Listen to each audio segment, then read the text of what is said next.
Saudara, usai bertemu dengan Presiden Joko Widodo Senin sore kemarin, hari ini Ketua Majelis Tinggi Partai Demokrat berkunjung ke Soreang, Kabupaten Bandung.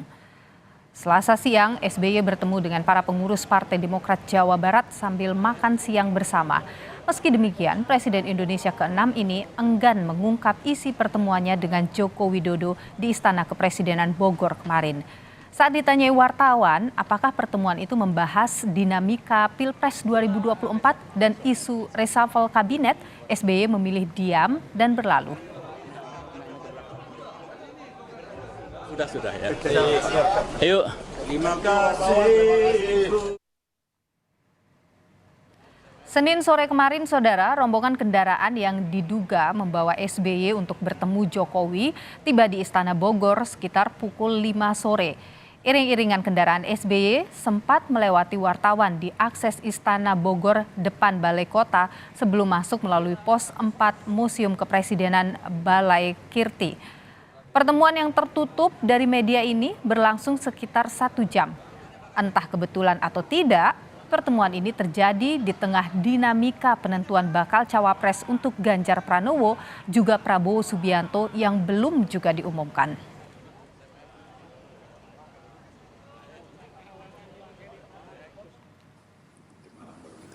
Wakil Ketua Umum Partai Demokrat Beni Kaburharman mengonfirmasi pertemuan SBY dan Jokowi Senin sore kemarin. Menurut Beni, pertemuan itu diinisiasi oleh Presiden Joko Widodo untuk membahas persoalan kebangsaan. Tapi jelas pertemuan itu adalah inisiatif Bapak Presiden Jokowi, sehingga common sense saja. Tentu ada masalah-masalah yang mungkin dianggap penting oleh Bapak Presiden Jokowi untuk didiskusikan. Apa solusinya bersama dengan Bapak Presiden Jokowi, Bapak Presiden ke-6, Bapak SBY. Pertemuan SBY dengan Jokowi mencuatkan isu perombakan menteri di kabinet usai KPK mengusut dugaan korupsi di Kementerian Pertanian. Sinyal ini diperkuat dengan pernyataan Ketua DPP PDI Perjuangan Puan Maharani. Puan bilang menteri yang tengah tersandung masalah hukum berpotensi dicopot. Namun kalau melihat apa yang terjadi akhir-akhir ini bahwa ada kementerian yang kemudian menjadi mempunyai masalah hukum, tentu saja cepat atau lambat akan terjadi reshuffle atau pergantian dari menteri dari kementerian tersebut. Tapi itu seperti yang saya sampaikan, itu merupakan hak prerogatif presiden, kapan dan siapa tentu saja itu merupakan wewenang dari presiden. Pertemuan Jokowi dan Susilo Bambang Yudhoyono Senin sore kemarin dilakukan secara tertutup dan juga relatif minim konfirmasi. Apa yang sebenarnya dibahas hingga pertemuan ini terkesan dilakukan secara diam-diam? Kita analisis, saudara, bersama dengan pengamat politik sekaligus Direktur Eksekutif Parameter Politik Indonesia, Adi Prayitno. Bung Adi Prayitno, selamat petang. Terima kasih sudah bersama kami. Selamat petang, Mbak Nilu. Ya, jadi kalau kita lihat pertemuannya ini sangat tertutup, minim konfirmasi. Apa yang Anda bisa amati dari pertemuan yang terjadi? Ya, saya kira pembicaraannya pasti all in ya, bicara tentang kebangsaan, bicara tentang politik mutakhir, dan sangat mungkin juga keduanya itu bicara soal kemungkinan bagaimana Partai Demokrat itu menjadi bagian dari koalisinya Jokowi ya. Bicara politik kebangsaan tentu saja, karena ini kan dua tokoh yang selama ini memang dipersepsikan memiliki psikologi politik yang berbeda-beda. SBY beberapa waktu yang lalu kan begitu agresif menyerang Jokowi, menyerang pemerintah yang seringkali dianggap ugal-ugalan soal infrastruktur, menuding ada tangan-tangan kekuasaan soal bagaimana poros politik kemungkinan hanya akan ada dua, dan seterusnya, termasuk soal begal partai. Dalam konteks itu ya saya kira pasti akan didiskusikan secara terbuka oleh dua tokoh ini ya. Oke. Yang kedua, memang kita tidak bisa menutup mata bahwa pertemuan ini kan memang tidak ada angin, tidak ada hujan. Tentu ada sesuatu yang ingin dikomunikasikan. Publik menduga-duga bahwa salah satu yang pastinya dikomunikasikan adalah soal bagaimana kemungkinan Demokrat menjadi bagian dari koalisi Jokowi ya di sisa pemerintahannya yang kurang lebih sekitar 1,5 tahun ini, Mbak Nilu. Karena AHY kalau jadi kita, menteri maksud Anda? Ya sangat mungkin kan kalau kita membaca statement-statement media, statement-statement di media sosial, sudah mulai colek-colek Pak AHY gitu ya, sebagai sosok yang potensial akan jadi menteri kalau ada skenario reshuffle. Ini ramai sampai hari ini. Selamat siang Pak Menpora, Agus Yudhoyono, dan seterusnya, dan seterusnya. Kan itu yang kemudian muncul di Twitter sampai hari ini ya.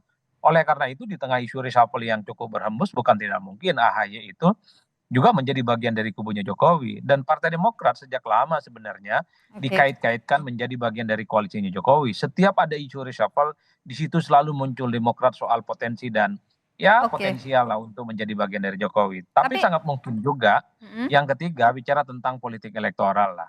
Pastinya bicara tentang bagaimana konfigurasi politik, kira-kira siapa yang kuat, soal siapa yang potensial jadi cawapres dan seterusnya dan seterusnya. Saya kira pembicaranya tidak akan lepas dari tiga hal itu. oke, kalau ada yang menarik sebenarnya yang disampaikan oleh Demokrat bahwa ini tuh diinisiasi oleh Jokowi, apa kira-kira maknanya itu?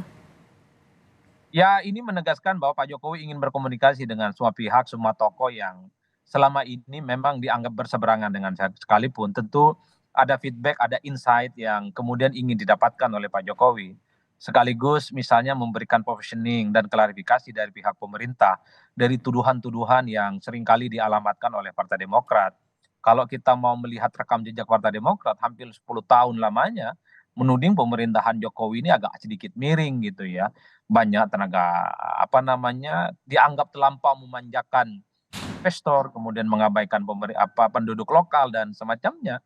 Saya kira dalam konteks itu Pak Jokowi ingin memberikan informasi juga kepada SBY bahwa Oke. semua hal yang dituduhkan oleh Partai Demokrat tidak seperti yang biasanya. Tapi bagi saya di antara tiga kemungkinan ini satu-satunya yang paling menarik adalah ketika Partai Demokrat dikaitkan dengan soal kemungkinan bergabung dengan Pak Jokowi. Oke, Soal bagaimana itu AHY yang menarik ditawarkan jadi Bung Adi Prayitno. Anda menyebut tadi mungkin saja memang ya. AHY mungkin akan masuk jadi menteri. Tapi itu apa maknanya memasukkan AHY sebagai menteri misalnya di Kabinet Indonesia Maju ini? Apakah ini bagian dari bargain positioning untuk di Pilpres 2024 Februari mendatang?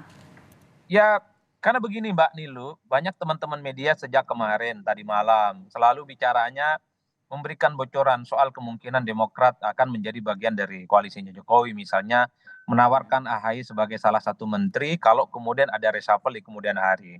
Apalagi belakangan ini kan isu reshuffle berhembus ya, bukan soal Kementan, tapi Kementerian Pemuda dan Olahraga. AHY dianggap cocok dan pas dalam skenario kalau ada reshuffle terutama di Kementerian Pemuda dan Olahraga.